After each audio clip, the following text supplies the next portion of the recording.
Sindh assembly committee room में press conference करते हुए वज़ीर तालीम सिंध सईद गनी ने कहा है कि कोरोना बढ़ता है तो हमें मजबूरन तालीमी इदारों को बंद भी करना पड़ सकता है। जल्द इम्तिहानी मॉडल पेपर शाया करेंगे। खुदा न खास्ता अगर दोबारा कोई ऐसी सूरत हाल पैदा होती है जिसमें केसेस ज़्यादा बढ़ जाते हैं तो ये नौबत आ सकती है कि दोबारा हमें मजबूरी में ये स्कूल्स बंद करने पड़ जाएँ।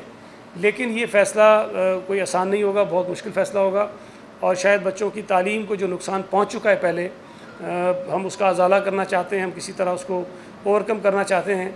इम्तिहानात लेने का जो 3 घंटे का पेपर हुआ करता था उसको कम करके 2 घंटे कर दिया है। उस पेपर के अंदर जो 3 डिफरेंट कैटेगरीज़ होती हैं सवालात की, उसको हमने थोड़ा चेंज किया है। लेकिन चूँकि ये हमने एक नई चीज़ की है तो ये भी फ़ैसला हमने किया है कि हम एक मॉडल पेपर जो है एग्ज़ामिनेशन पेपर वो जारी करेंगे, ताकि बच्चों को ये ना हो कि जब हम एक 3 घंटे का पेपर था उसको 2 घंटे में देने जा रहे हैं तो पता नहीं हम उनके लिए क्या मुश्किलात होंगी। इसके साथ साथ जो 60% हमने सिलेबस रखा है, जो हमने कुछ 100% से कम करके उसको 40% कम कर दिया था और 60% किया था, उसको हम यकीनी बनाएंगे कि वो इम्तिहानात होने तक वो जो 60% का सिलेबस है वो मुकम्मल तौर पर बच्चों को हम पढ़ा दें। सईद गनी ने कहा कि दादू हो या दीगर डिस्ट्रिक्ट, वहाँ जो भी कोस्ट स्कूल बने वो 2008 से कबल बने और ये उन्हीं लोगों ने बनाए जो आज इल्ज़ाम लगाने वालों के हिमायती हैं। जो out of school leader of the opposition है, अच्छी बात है कि अगर बचपन में स्कूल नहीं गए तो कम से कम अभी वो स्कूलों के दौरे कर रहे हैं और उनको पता चले कि स्कूलों की सूरत हाल क्या है। अच्छी बात है ये।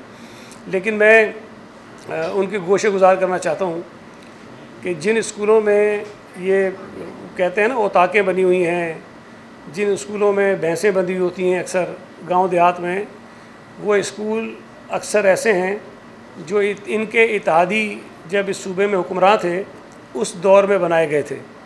2008 के बाद से लेके कोई स्कूल ऐसा नहीं बनाया गया होगा जो औताक के तौर पर इस्तेमाल हो रहा हो। ये जिन्होंने बनाए हैं वो माशाल्लाह इनके कैंडिडेट भी रहे हैं। अभी इन्होंने उमरकोट से उनको टिकट भी दिया था और फिर बाद में उनको शायद उनका ख्याल है कि उनका ख्याल भी नहीं किया।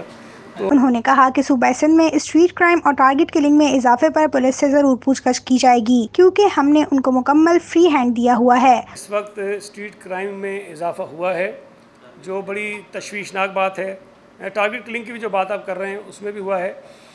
लेकिन अभी मेरे पास ये जो कल रात वाक़या हुआ इसकी तफसीलात इतनी नहीं है कि इसके असबाब क्या थे, लेकिन बहरहाल कोई भी असबाब हों, एक वाक़या हुआ है जिसमें लोग मारे गए हैं, ये नहीं होना चाहिए। ये हमने कल रात भी डिस्कस किया आपस में कि जो स्ट्रीट क्राइम्स बढ़े हैं और इस किस्म की जो किलिंग्स हो रही हैं उसको कम करने में पुलिस क्यों नाकाम हो रही है। हमने पुलिस को बहुत इंडिपेंडेंट एक इख्तियार दिया हुआ है कि वो अपनी मर्ज़ी से ऑफिसर्स लगाते हैं, अपनी मर्ज़ी से फ़ैसले करते हैं। हुकूमती इंटरफेरेंस उनके अंदर बिल्कुल ज़ीरो है और अगर इतने चीज़ों के बावजूद भी नताइज उसके अच्छे नहीं आ रहे हैं तो हमें ज़रूर पुलिस से इसका जवाब लेना है और हम इस पे लेंगे।